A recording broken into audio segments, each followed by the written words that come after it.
Happy Wisdom Wednesday, everyone. So this week decided to change it up a little bit. This is on the opposite end of my library. This is the reading couch, and as you can see, as usual, I'm surrounded by books, and we have a special guest today, Mr. Pancake. So Mr. Pancake is a neighborhood cat. He likes to hang out with me here in the library, and from time to time decides to go in and out. So he's a good friend and also a lover of books. Go figure. So this week's book of the week is actually one of the first marketing books that I read many years ago when I got started in marketing. And that book I unfortunately don't have. Why is that? Well, because I made the cardinal mistake of lending a book out. Do not lend your books out to people because you'll never see them. They're not going to come back. It's just not how it works, unfortunately. But that's okay.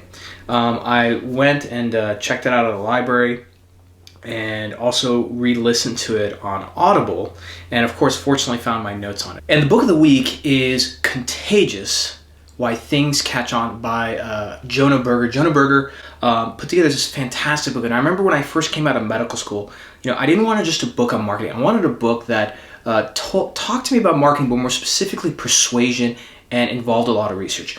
Jonah is a professor of marketing at Wharton School of Business at Penn, and this book is just a fantastic book because it does two things that are very difficult to do. Number one, it provides a framework and distills the knowledge down in a way that you can remember it, and number two, it weaves together a lot of research so that you can actually understand how the author came to this conclusion. A lot of times these marketing books, either they don't provide any research at all, so it just sounds like somebody's opinion, and if they do provide research, they just don't know how to write. It takes a specific type of person to be able to storytell and write a effective book, combining those two things. And Jonah has done a fantastic job doing that. Now, what I didn't realize until recently, he commented on one of my posts on LinkedIn, which I really appreciate. He's a very active person on LinkedIn and social media. I recommend you follow him.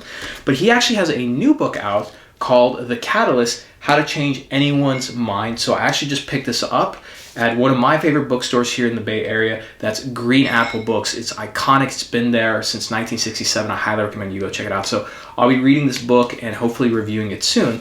But let's get to Contagious, right? Because that's what Mr. Pancake is interested in. Sorry to wake you up. And more specifically, the 6 key takeaways I got out of it to help you understand how virality actually works. So let's get started. Now let's get into it. Now before I do, I want to make a quick comment about something.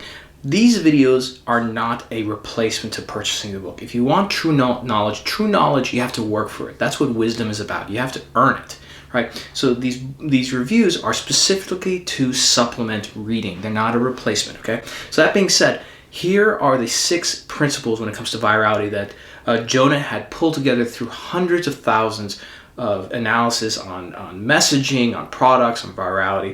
And you can remember it in this nice acronym or mnemonic called STEPS. STEPPS. You see, isn't that nice? Look at that. Isn't the internet magic wonderful? So let's start with the first one. The first one is social currency. Now when we think about why we buy products, especially with the internet, we actually buy a lot of products because we try to keep up with the Joneses, right? We buy products because it makes us feel good about who we are and communicate to other people, this is who we are and this is what we do. So when it comes to that, how do you get people to essentially have more social currency baked into your product? Well, part of it can be looked into a classic book from Seth Godin called Purple Cow. A little bit of internet magic here. That almost hit you in the face, didn't it?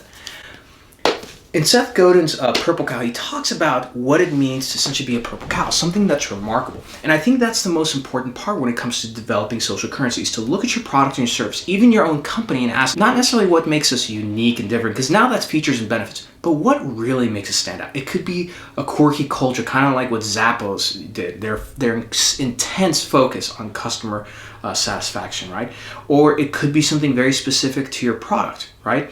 That communicates something about it, right? So when marketers, they talk about the idea of inbound marketing, that's kind of like inner lingo to, that's specific to HubSpot, right? Whatever that could be, you have to figure that out. And, I think Purple Cow helps you get there, but more specifically, you have to focus on what people are saying about you. You can't decide what your purple cow is. You can start getting a feel for what that could be, but talk to your customers first and say, hey, when you talk to other people about it, it's like, are you proud about using our product? Are you proud about being associated with our company, right? Figure out what that social currency is. For a lot of luxury and clothing brands, this is a great thing that you can study, because if you look at things like Supreme is nothing special about the logo or anything, but because it's extremely scarce, right, and you have that big Supreme logo, it's pretty much a signal saying, I'm really rich and I paid a lot of money to skip the line and get this article. Now, the T in STEP stands for triggers. You have to think about, when it comes to your product and messaging, what triggers can you bake in? And specifically, when someone sees your product, they see an ad, right? And they consume a message.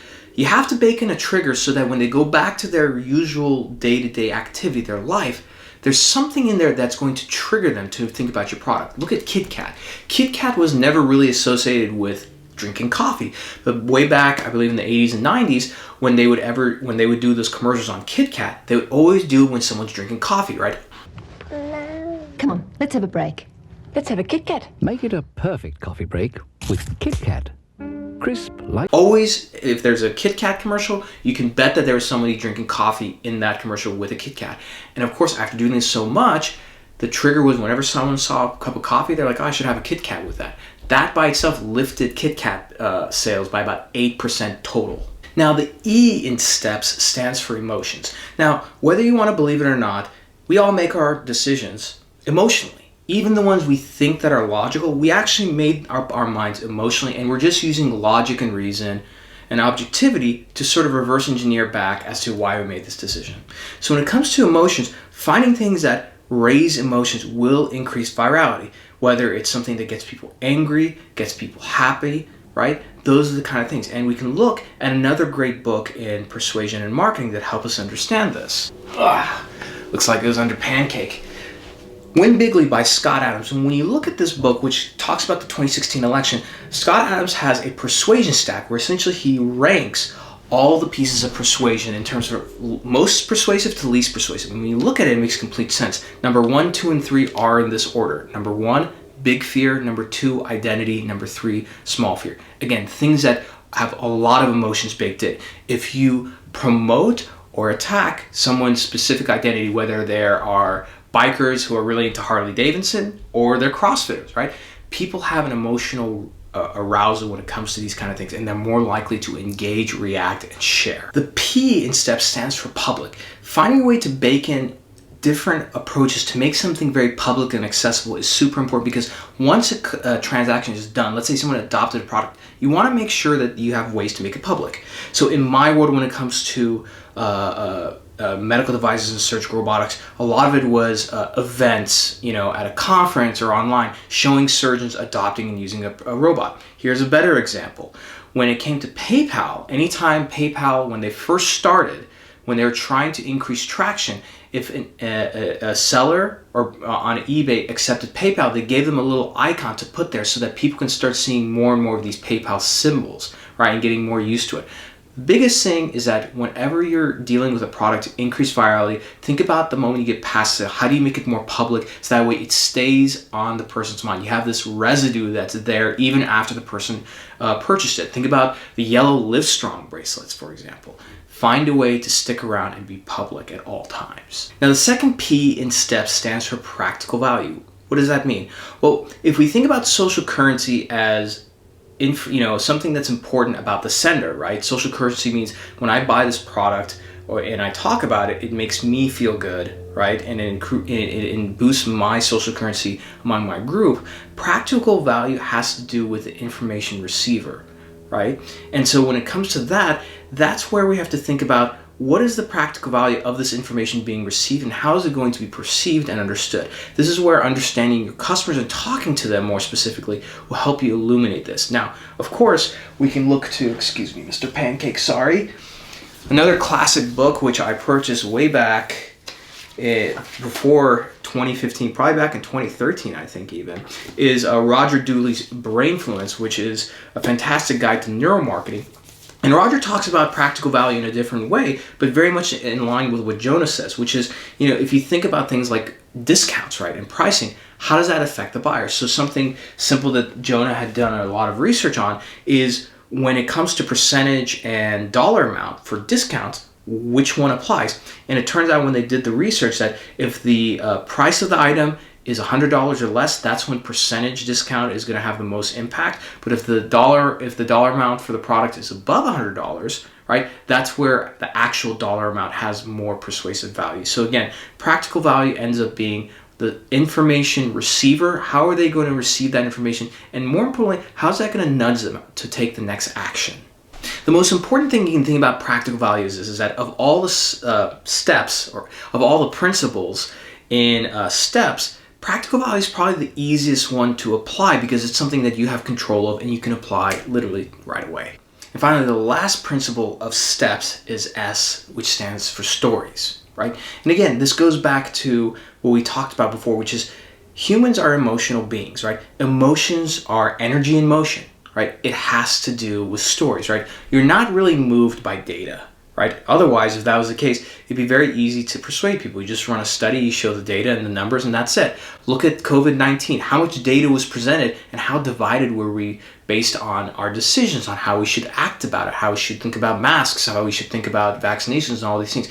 It's because of the stories that we have in our head, right? The story that exists in your head, the story that exists in my head, right, came from somewhere. It didn't come from us, it came from our environment, right? So how do you get that story within someone's mind and how does that story influence them? And of course, we can look at this classic book.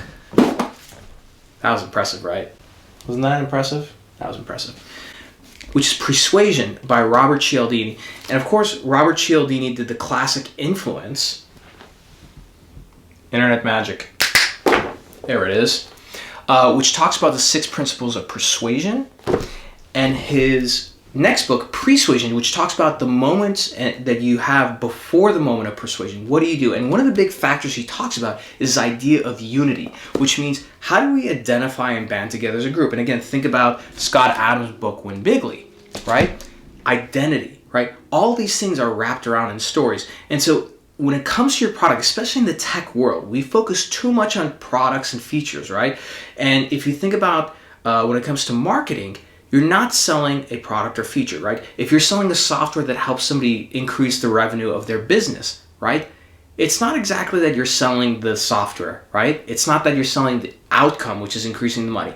What you're doing is you're selling that feeling that a business owner has when they see that they made a good decision and they've made more money that they could invest more in the business. Right? That's what you have to focus on. So when you take that dynamic changes how you decide to market, and more specifically, the story that you tell. Because anybody can tell a story about the product, but how do you tell a story that resonates with the end user, with the person that you're trying to speak to, that happens to have your product in it? And remember, these stories need to have the customer as the hero, right? Your product is simply just a product. It's a vehicle, it's a tool to help them accomplish that task. So with that being said, happy Wisdom Wednesday. Thank you all for joining. Thank you, Mr. Pancake, for joining us and gracing us with your presence. I know you had a long day.